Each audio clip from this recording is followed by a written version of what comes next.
नमस्कार, news our के खास कार्यक्रम में आपका स्वागत है। मैं हूं देवेंद्र कुशवाहा। चुनाव जीतने की लालसा और अभिलाषा जो भी कराए वो थोड़ा ही है। मध्य प्रदेश में साल के अंत में विधानसभा के चुनाव हैं और यात्राओं की राजनीति ने जोर पकड़ रखा है। कहीं धार्मिक स्थल की यात्राएं कराई जा रही हैं तो कहीं जनता को लुभाने के लिए राजनीतिक दलों की यात्राएं चल रही हैं। बीजेपी जहां जन आशीर्वाद यात्रा निकाल रही है, वहीं कांग्रेस इसके जवाब में जन आक्रोश यात्रा निकालने की तैयारी में है। इसी पर आज करेंगे चर्चा। तो आइए शुरू करते हैं आमना सामना और पहले देखते हैं ये रिपोर्ट। भारत जोड़ो की तर्ज पर जन आक्रोश यात्रा, जन आशीर्वाद बनाम कांग्रेस का जन आक्रोश। 16 से 20 सितंबर के बीच निकाली जाएगी यात्रा। 7 अलग अलग संभागों से यात्रा होगी। कांग्रेस की जन आक्रोश यात्रा पर सवाल। सीएम शिवराज सिंह चौहान ने साधा निशाना, कहा एमपी में बीजेपी को मिल रहा है जन आशीर्वाद, कांग्रेस को करना होगा जनता के आक्रोश का सामना। बीजेपी की योजनाएं की थी कांग्रेस ने बंद, बीजेपी की योजनाएं की थी कांग्रेस ने बंद। राज्य में विधानसभा चुनाव इसी साल होना है और वर्ष 2018 के विधानसभा चुनाव के नतीजे बीजेपी के साथ कांग्रेस को भी कहीं ज्यादा सजग और सतर्क रहने के लिए सचेत करते रहते हैं। यही कारण है कि दोनों राजनीतिक दल इस बार चुनाव में किसी तरह की चूक नहीं करना चाहते। वो सारे दांवपेच आजमाने में पीछे नहीं है। बीजेपी ने जहां 5 स्थानों से जन आशीर्वाद यात्रा निकाली है, तो वहीं कांग्रेस जन आक्रोश यात्रा निकालने की तैयारी में है। बीजेपी की जन आशीर्वाद यात्रा जिन 5 स्थानों से शुरू की है, उसके शुरुआती मौके पर पार्टी के दिग्गज नेता केंद्रीय मंत्री अमित शाह, नितिन गडकरी, राजनाथ सिंह के अलावा पार्टी अध्यक्ष जेपी नड्डा की मौजूदगी रही। वहीं यात्रा का समापन 25 सितंबर को भोपाल में महाकुंभ के तौर पर होगा और इसमें प्रधानमंत्री नरेंद्र मोदी हिस्सेदारी करने वाले हैं। इधर कांग्रेस ने जन आक्रोश यात्रा निकालने का फैसला किया है। ये यात्राएं राज्य के लगभग हर हिस्से में पहुंचेंगी और इन यात्राओं में कांग्रेस के तमाम दिग्गज, जिनमें राष्ट्रीय अध्यक्ष मल्लिकार्जुन खड़गे, वरिष्ठ नेता राहुल गांधी, प्रियंका गांधी हिस्सा लेंगे। इन यात्राओं के लिए कांग्रेस ने मीडिया प्रभारियों की भी नियुक्ति कर दी है। वहीं रोड मैप को भी अंतिम रूप दिया जा रहा है। जन आक्रोश यात्रा के जरिए कांग्रेस भाजपा सरकार के 18 साल के शासनकाल की खामियों को जनता के बीच लेकर जाएगी। साथ ही कमलनाथ के नेतृत्व वाली सरकार को गिराने की कहानी भी बताएगी। कांग्रेस की जन आक्रोश यात्रा पर सीएम शिवराज सिंह चौहान ने निशाना साधा है। उनका कहना है कि मध्य प्रदेश में जिन्हें जनता का आशीर्वाद मिल रहा है, वह जन आशीर्वाद यात्रा निकाल रहे हैं और जिन्हें जनता के आक्रोश का सामना करना पड़ेगा, वह आक्रोश यात्रा निकाल रहे हैं। कांग्रेस आक्रोश यात्रा इसलिए निकाल रही है कि बीजेपी की ओर से प्रारंभ की गई जनहित कई योजनाएं बंद कर दी थी।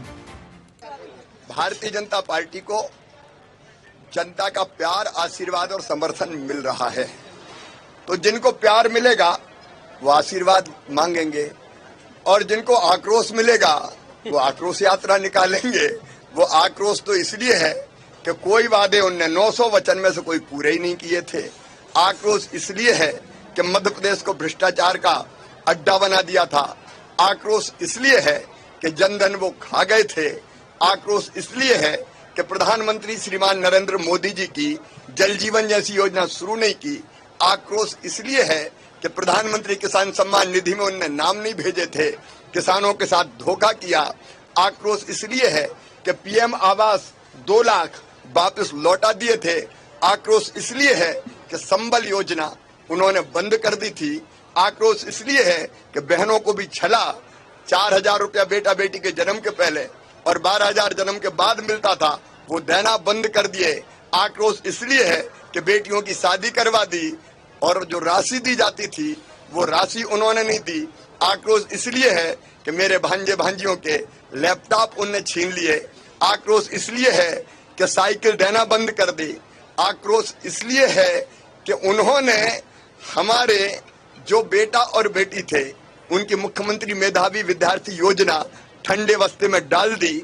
आक्रोश इसलिए है कि बुजुर्गों की तीर्थ यात्रा करवाना उनने बंद कर दी थी।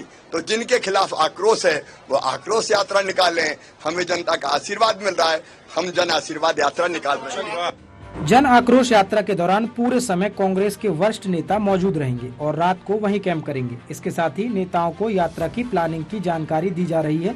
यात्रा के समापन पर कांग्रेस यहां राजधानी भोपाल में मेगा कार्यक्रम करने वाली है। इसे क्या कहते हैं कांग्रेस के नेता, आप भी सुने। देखिए, हर क्षेत्र में हर जनता के हर वर्ग में सरकार के प्रति आक्रोश है।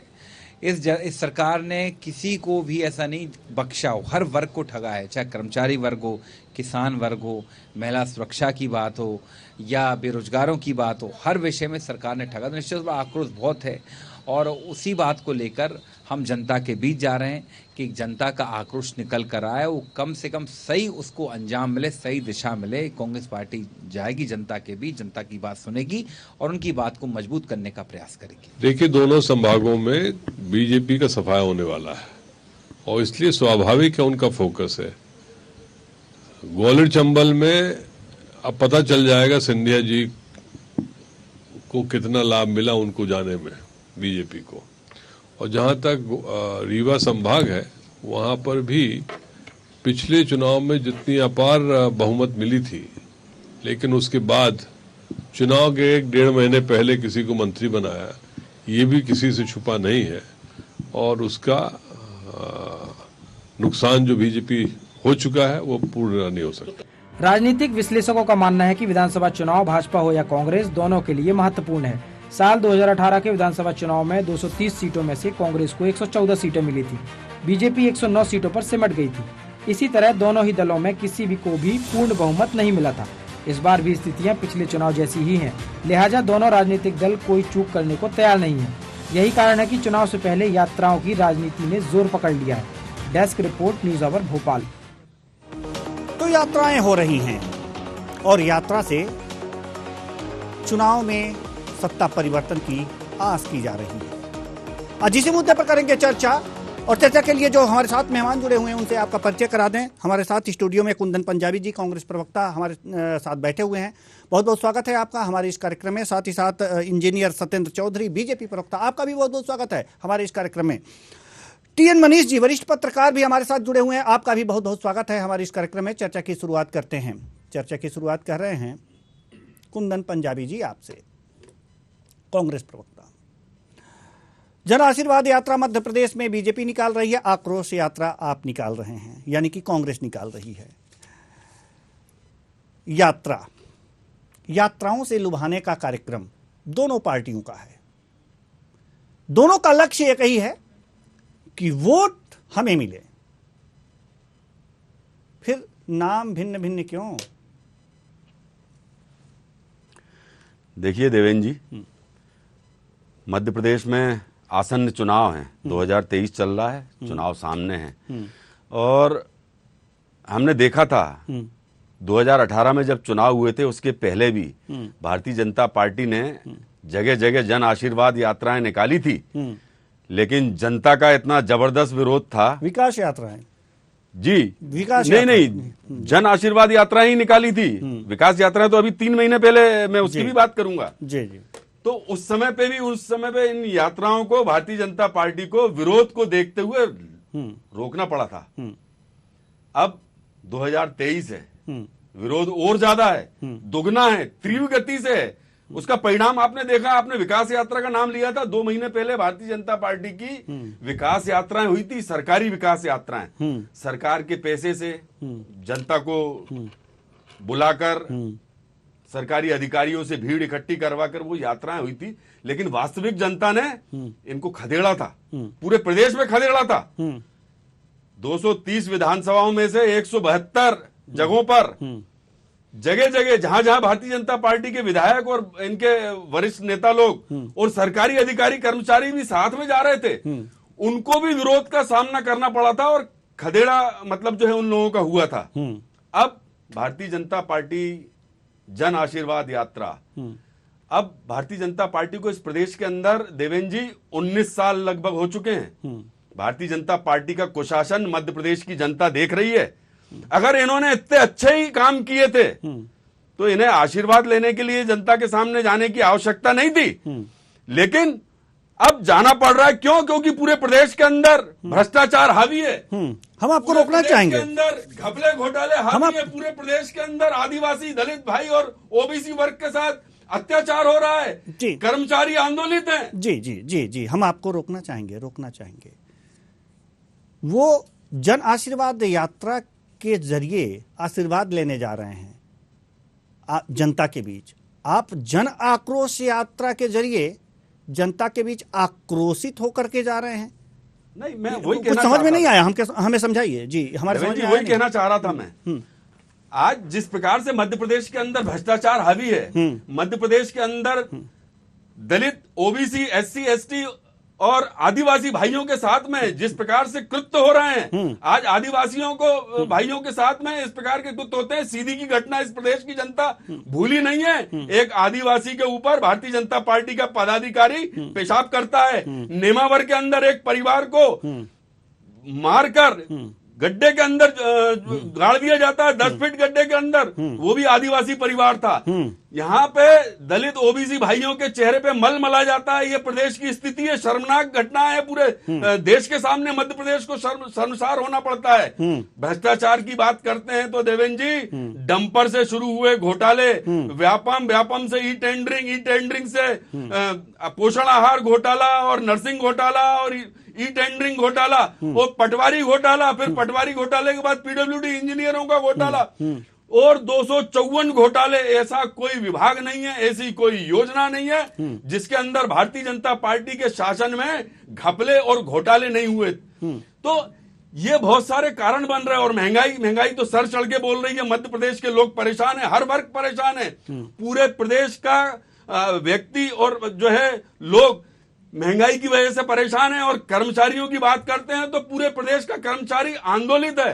कर्मचारी अगर अपने आंदोलन करके अपनी सही मांगे इस प्रदेश सरकार के सामने लाना चाहता है तो उन लोगों के साथ में लाठियां भांजी जाती है, उन लोगों को जेलों में ठूसा जाता है। तो ये एक आक्रोश जो पूरे प्रदेश के अंदर जो उभर रहा है, वो आक्रोश लेके जनता के सामने हम जा रहे हैं। और इस प्रदेश की जनता जो आक्रोश, जितने ज्यादा आक्रोश में, उसकी आपने शुरुआत भी देखी देवेंद्र जी। जगह जगह जो इनकी जन आशीर्वाद यात्रा निकल रही है ना, उसका जनता जन आक्रोश करके और विरोध कर रही है। चलिए, ये काले झंडे दिखाए जा रहे हैं, इनका विरोध किया जा रहा है। ठीक है सर, ये वही आक्रोश है। ठीक है। और कांग्रेस पार्टी की समझ में आ गया, आपकी बातें समझ में आ गई सर, आपकी बातें समझ में आ गई, आपकी बातें समझ में आ गई। बहुत भरे पड़े हैं कांग्रेस के लोग, कांग्रेसी जनता के बीच प्रदेश की जनता भरी हुई है। ठीक है सर, कांग्रेस हमारा तो, हम तो विपक्ष में हैं, हम जनता की आवाज उठा रहे हैं। इंजीनियर साहब से भी कुछ सवाल पूछ लें अगर आपकी इजाजत हो तो।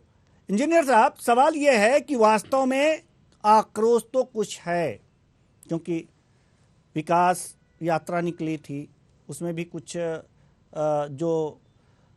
कुछ बातें जो स्वीकार्य नहीं की जा सकती बीजेपी के द्वारा, वो भी हुई थी। ये जन आशीर्वाद यात्रा निकाली जा रही है। कांग्रेस कह रही है कि आखिर आशीर्वाद की जरूरत क्या है? जब आपने ऐसा काम किया है तो जनता तो ऐसे आशीर्वाद देगी, आशीर्वाद यात्रा निकालने की क्या जरूरत है? सबसे बड़ा सवाल है। और जो आक्रोश अभी कुंदन पंजाबी जी ने बताया, वास्तव में कुछ जनता के अंदर तो है। इसे आप स्वीकार करें ना करें, तो आप इससे कैसे दूर होंगे, इससे कैसे मिटाएंगे जनता के दिल से कि पुनः आप सत्ता में आ सकें? 2 सवाल है, जवाब दीजिए जल्दी से। देखिए, आप समय दीजिएगा। अब आपने 15 मिनट उनको दिए। नहीं, 15 मिनट नहीं दिए हैं सर, 15 मिनट नहीं दिए हैं, हम घड़ी देख रहे हैं सर, क्योंकि हमारे पास नहीं दिया है। 7:48 हो गया है। ठीक है सर, ठीक है, बता रहा हूँ बहुत सारा। अब मैं आपको बताऊं, देखिए, जन आशीर्वाद यात्रा हमेशा, हम अगर लोकतंत्र में हैं तो लोक मंदिर है लोकतंत्र का। और देखिए, जिस प्रकार से माननीय मुख्यमंत्री जी और भारतीय जनता पार्टी ने मध्य प्रदेश की जनता को हमने भगवान माना है, और हम उसके मध्य प्रदेश को मंदिर मान करके हम उसकी पूजा करते हैं, उसकी आराधना करते हैं, तो हमें जाना चाहिए आशीर्वाद लेने के लिए। और हम जा रहे हैं। और देखिए, हमने तो 20 वर्ष का अपना रिपोर्ट कार्ड भी दिया है। ये 20 वर्ष में जो हमने तपस्या की है, उस तपस्या में ही प्रतिलक्षित हो जाता है कि हमने मध्य प्रदेश को कहाँ बीमारू राज्य हुआ करता था। वो जो आशीष घोष प्रसिद्ध अर्थशास्त्री हुए हैं, कांग्रेस के समय में ही हुए हैं, और उन्होंने अपनी रिपोर्ट राजीव गांधी जी जब प्रधानमंत्री जी थे तब दी थी। तो बीमारू राज्य से उन्होंने कहा था कि बीमारू राज्य से मध्य प्रदेश कभी भी बाहर नहीं निकल सकता। लेकिन देखिए, 2003 तक बिल्कुल वो स्थिति उनकी सत्य भी साबित होती थी, क्योंकि सिद्ध होती थी। बंटाधार जी का शासन था, दिग्विजय जी का, और आपने देखा जिस प्रकार से मध्य प्रदेश त्राहिमाम कर रहा था, हर क्षेत्र में त्राहिमाम कर रहा था। और आजकल हमने एक काम भी किया है कि जो बच्चे जो हैं हमारे 20 साल के हैं, 22 वर्ष के जो बच्चे हैं, जो हमारे भाई हैं, युवा बंधु हैं, उनको हमें बताना भी प्रारंभ कर दिया है कि इस तरीके का मध्य प्रदेश में हुआ करता था। वो भी अचरज करते हैं कि मध्य प्रदेश में कैसी स्थितियां थी कि सड़क हुआ नहीं करती थी, गड्ढे ही गड्ढे हुआ करते थे, बिजली नहीं हुआ करती थी, लालटेन युग चलता था। और आपको याद होगा कि बिजली के कारण सीएम हाउस में तक बिजली नहीं रहा करती थी दिग्विजय सिंह जी के शासनकाल में, मंत्रालय में बिजली नहीं रहा करती थी, बिजली कटौती हुआ करती थी। इसी प्रकार से शिक्षा में देखिए कर्मी कल्चर लाने का काम, क्रिमी कल्चर जो कहें, वो लाने का काम किया था, महापाप किया था दिग्विजय सिंह जी की सरकार ने, बंटाधारी सरकार ने। 500 रुपए प्रति माह दिया करते थे, चाहे वो शिक्षा कर्मी हो, चाहे स्वास्थ्य कर्मी हो, और इस प्रकार से पूरे मध्य प्रदेश का बेड़ा गर्क हुआ करता था। और जो भी कर्मचारी, जो हमारे कर्मचारी बंधु हैं, उनको वेतन नहीं मिला करता था, ओवरड्राफ्ट की स्थिति थी। और जिस प्रकार से 33,000 करोड़ रुपए का कर्ज हो गया था और 18,000 करोड़ का बजट हुआ करता था मध्य प्रदेश का, तो हमने मध्य प्रदेश को सबसे पहले आर्थिक स्तंभन दिया। माननीय शिवराज जी जो हैं, इसीलिए हम उनको कहते हैं man of dynamic personality, Superman, super human, महामानव, या जिनके पास पारसमणि होती है, जिनके पास मिडास टच होता है। जब उन्होंने, और भारतीय जनता पार्टी की सरकार आई 2003 से, और जब माननीय शिवराज जी ने भी संभाला उसको, तो इस मध्य प्रदेश को आर्थिक उन्नति देने का काम किया। आज मध्य प्रदेश जो है आर्थिक समुन्नत हुआ है। आज कैसे समुन्नत हुआ देखिए, मध्य प्रदेश 1 रुपए कमाता था, तो उस समय जो ब्याज भरने, मैंने आपको ऋण की बात बता दूं कि माननीय दिग्विजय सिंह जी का बंटाधार शासनकाल जो रहा, उसमें 1 रुपए मध्य प्रदेश की आय होती थी। ठीक है। तो उस 1 रुपए की आय में 23 पैसे जमा, 23 पैसे देवेंद्र जी, मैं 10 सेकंड तो दीजिए मुझे फिनिश अप करने को। जी। आपने उनको बड़ा लंबा समय दिया है। जी। और आपसे भी मेरा मानना है कि जस्टिस दीजिए। हाँ ठीक है, आप उनसे ले लीजिएगा, मेरा व्यू तो पूरा होने दीजिए।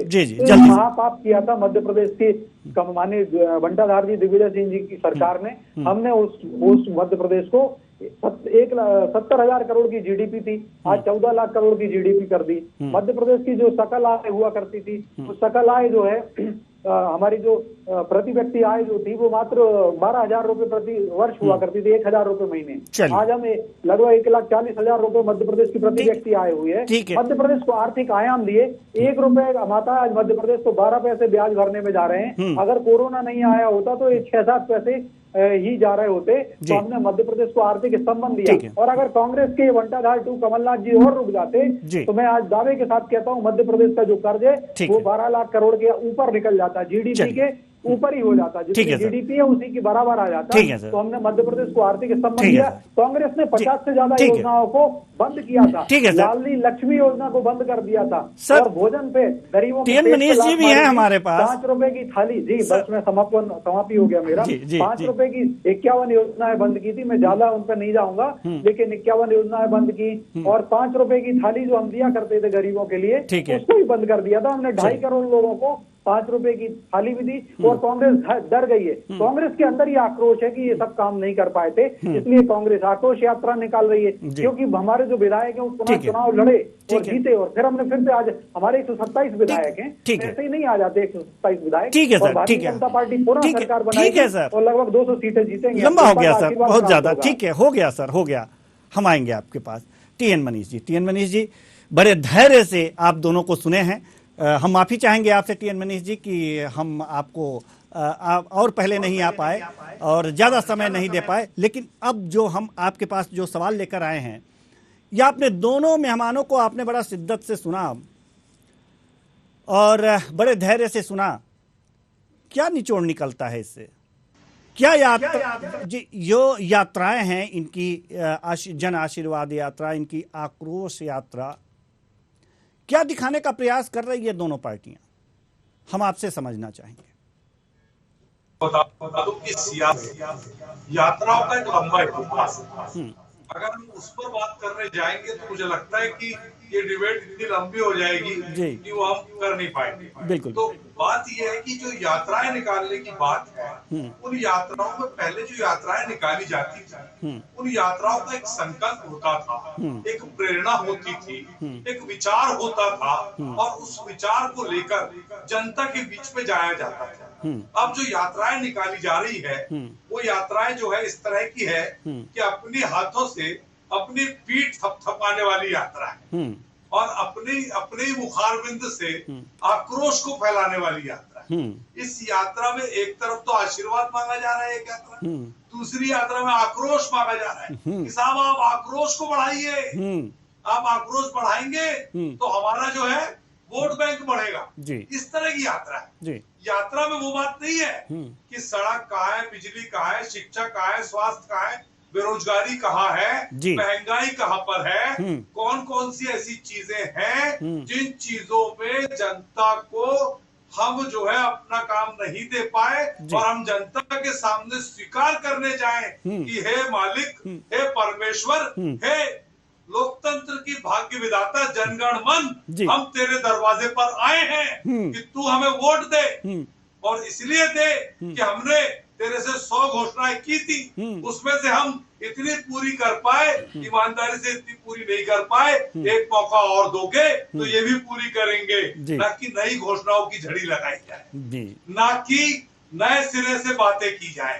आक्रोश की जगह विपक्ष ये बताए ईमानदारी से कि हमने जनता के दरवाजे पर पहुंचकर उसके हक में सत्ता पक्ष को पूरी तरह से घेरने के लिए उसकी आवाज को विधानसभा के अंदर बुलंद किया। कितने बार बुलंद किया, हमारी आवाज को दबाने का प्रयास किया गया, इसलिए हम अक्षम हुए। लेकिन उसके बावजूद भी हमने मंडलम स्तर पे, हमने नीचे के स्तर पे, जिले के स्तर पे, प्रदेश की राजधानी के स्तर पे इतने आयोजन किए और हम आपके पैरोकार हैं, इसलिए आप हमें एक मौका दो।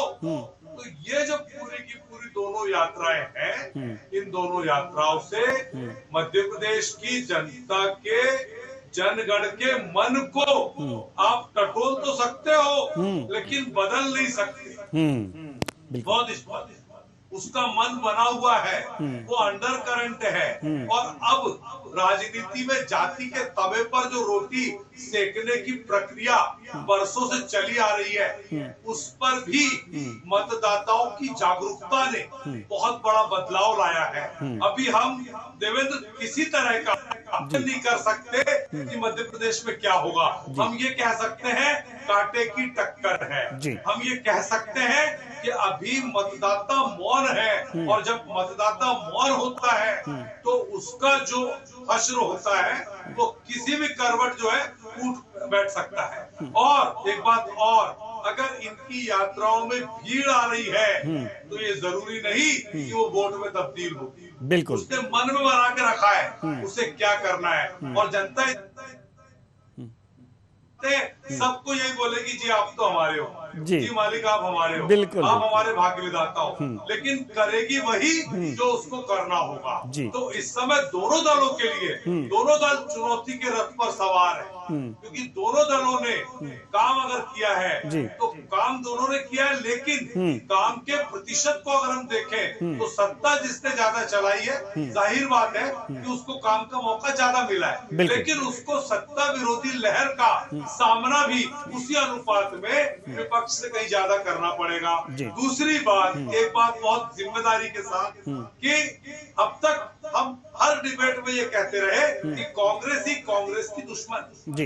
इस बार ये बात आ रही है कि भारतीय जनता पार्टी ही भारतीय जनता पार्टी की मध्य प्रदेश के अनेक स्थानों पर दुश्मन है। इसलिए मध्य प्रदेश की भारतीय जनता पार्टी के सत्ता और संगठन ने केंद्रीय नेतृत्व की तरफ से ऐसे चेहरे मैदान में अभी से उतार दिए हैं जो ये टटोल रहे हैं कि हमारे प्रतिनिधि के प्रति अगर नाराजगी है तो नाराजगी 5 तरह की है। पहली नाराजगी उस मैदान के लोगों से है, दूसरी नाराजगी देव दुर्लभ कार्यकर्ताओं से है, जिसको भाजपा देव दुर्लभ कहती है कि वो देव दुर्लभ कार्यकर्ताओं को भारतीय जनता पार्टी के चुनिंदा जो चुन के बड़े नेता आए थे, अधिकांश ने उनकी उपेक्षा की, उनकी अनदेखी की, जो कि ग्राउंड फोर्स है इसका जी। तो ये तो बीजेपी के लिए जी, ये तो बीजेपी के लिए नकारात्मक हुआ ना टीएन मनीष जी। प्रतिशत को अगर अमल में देखते हैं तो वो प्रतिशत नहीं है, ठीक है, की झड़ी है, ठीक है, लेकिन अमल का प्रतिशत कम ठीक है। तो ऐसे बहुत सारे मुद्दे हैं। मुझे आपने कितना समय दिया मुझे नहीं पता, अगर आपको लग रहा है कि जी तो बस यही कुछ मेरी बात है जी। कि दोनों ही दल जो है जी, दोनों दलों को चुनौतियां बहुत है और जनता की नब्ज को टटोलने के लिए दोनों इस समय मध्य प्रदेश के लोगों के बीच में प्रयोगशाला बन के उतर रहे हैं। जी, प्रयोगशाला बन के उतर रहे हैं। इंजीनियर सत्येंद्र चौधरी जी, आप बड़ी देर से कुछ कहना चाह रहे थे, लेकिन एक सवाल टीएन मनीष जी के सवाल का जवाब जरूर दीजिएगा और मैं जानना चाहता हूं कि उस पर आपकी क्या प्रतिक्रिया है, यानी कि बीजेपी की क्या प्रतिक्रिया है कि उन्होंने कहा है कि जो दुर्लभ कार्यकर्ता हैं वो भी नाराज चल रहे हैं कई जगह से, तो ये आपके लिए अच्छी बात नहीं है? वो यात्रा से खुश नहीं होंगे? जी बिल्कुल, मैं बता दूं, हमने भारतीय जनता पार्टी जो है देव दुर्लभ कार्यकर्ताओं के कारण ही आज विश्व का सबसे बड़ा राजनीतिक दल है और उन देव दुर्लभ कार्यकर्ताओं के अंदर हमने जो प्रशिक्षण दिया है उस प्रशिक्षण के कारण वो सभी के सभी हमारे सब और हम उनको वात्सल्य जो प्राप्त होता है शीर्ष नेतृत्व का, उसके कारण वो सब गौड़ हो जाता है और देव दुर्लभ है। देखिए, और भारत की जनता भी देव दुर्लभ है, मध्य प्रदेश की जनता भी देव दुर्लभ है, हम उनको पुजारी मानते हैं। लेकिन कांग्रेस के अंदर राक्षसी प्रवृत्ति बहुत ही ज्यादा अभी है। आप देखिए जिस प्रकार से रणदीप सिंह सुरजेवाला जी आए हैं, उन्होंने क्या कहा कि भारत की जनता जिनने भारतीय जनता पार्टी को वोट दिया वो सभी राक्षस हैं और राक्षसों का संहार होगा। अरे उनके बयानों को क्यों तोड़ मरोड़ के बातें कर रहे हैं? संविधान में मत देने का अधिकार सबको दिया है और कोई भी जनता अगर किसी दूसरे दल को वोट देती भी है, भारत की जनता, तो उसको आप राक्षस नहीं कह सकते हो। तो अरे आपने उनका बयान सुना था क्या? रणदीप सुरजेवाला जी का बयान सुना था क्या? आपने सुना था क्या? भारतीय जनता पार्टी के लोगों की यही आदत है, किसी के भी बयान को तोड़ मरोड़ के पेश कर देना। आपका आईटी सेल कुछ भी चलाता रहता है। हमारे भगवान जिन्होंने संदेश दिया, ये धर्म की हानि करते हैं, हमारी संस्कृति हंता है, ये धर्म के हंता है। यदा यदा राजनीति तो भारतीय जनता पार्टी देश के अंदर पार्टी के लोग तो धार्मिक होते हैं, साधुनाम विनाशाय च दुष्कृताम धर्म संस्थापनार्थाय संभवामि योगी योगी। तो देखिए, उन्होंने उसी रथ पर बैठकर के उपदेश दिया था भगवान ने इस गीता का। ये हमारे भगवान का अपमान कर दिया, ये हमारी गीता का अपमान कर देते हैं। इस प्रकार से ये बात करने वाले लोग हैं। ये भारत की जनता, मध्य प्रदेश की जनता इनको अपनी जगह दिखाएगी। जिस प्रकार से इन्होंने सनातन का अपमान किया है, यह भारत की जनता ने, मध्य प्रदेश की जनता ने देखा है। और स्वयं अजीत कुरैशी जी कहते हैं तो कांग्रेस ही मेरे मित्रों को स्वयं कहा है उन्होंने कि अगर ज्यादा ही, क्योंकि कांग्रेस सेकुलर पार्टी है, अगर हिंदुत्व की बात करती है, जय गंगा मैया की जय करती है, तो सुंदरकांड करती है और भगवान राम की जय करती है, तो इनको चुल्लू और पानी में डूब मरना चाहिए। सुनिए 10 सेकंड। अरे कांग्रेस के लोग हनुमान चालीसा करते हैं, आपके पेट में दर्द हो जाता है। आप अपने आप को धर्म का ठेकेदार समझते हैं क्या? आपने अपने नाम पे पट्टा लिखवाया है क्या धर्म का? आप ये बताइए, आप कितने बड़े धार्मिक हैं? इस देश के लोगों ने देखा है। आप भगवान का पूजा का, आरती का, हनुमान चालीसा का विरोध करते हैं।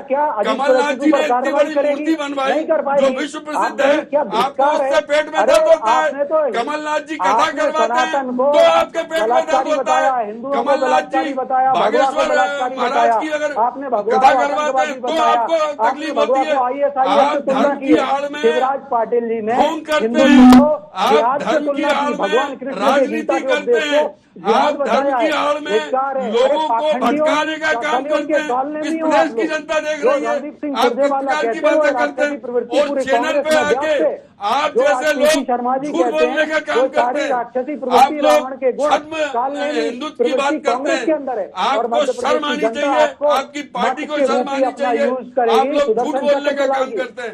आपने प्रदेश के लोगों को बेहाल किया है, आपने इस प्रदेश के अंदर महंगाई बढ़ाने का काम किया है। आपको आपने इस प्रदेश के अंदर भ्रष्टाचार बढ़ाने का काम किया, आपने इस प्रदेश के अंदर घपले किए, घोटाले किए, टेंडरिंग घोटाला, व्यापम घोटाला, पटवारी घोटाला, इतने घोटाले की मैं नाम बताऊंगा तो वो लिस्ट खत्म नहीं होगी। 225 महीने की सरकार ने 254 घोटाले किए, जो इस प्रदेश की जनता के सामने लाने का काम किया जाएगा। हमारी आक्रोश यात्रा के चलिए सर, हमारे पास समय की कमी है, हमारे पास समय की कमी है सर, हमारे पास समय की कमी है। सत्येंद्र होने वाली है, इस प्रदेश की जनता तत्पर है। सत्येंद्र चौधरी जी, पार्टी के झूठ, सत्येंद्र चौधरी जी, सत्येंद्र चौधरी जी, कुंजन पंजाबी जी, सत्येंद्र चौधरी जी, कुंजन पंजाबी जी, सत्येंद्र चौधरी जी, कुंजन पंजाबी जी, हमारे पास समय की कमी है, घड़ी की सुइयां इजाजत नहीं देती कि हम इस चर्चा को और आगे बढ़ाएं। बहुत बहुत धन्यवाद दोनों मेहमानों का, आप आए और अपने अपने विचार साझा किए। तो चुनावी यात्रा हो रही है, चुनावी यात्रा हो रही है, जनता को लुभाने की कोशिश की जा रही है, लेकिन जनता को इससे क्या लाभ होगा ये नहीं बताया जा रहा है। साथ ही साथ ये भी नहीं बताया जा रहा है कि हमने कितने वादे पूरे किए और कितने अभी अधूरे हैं।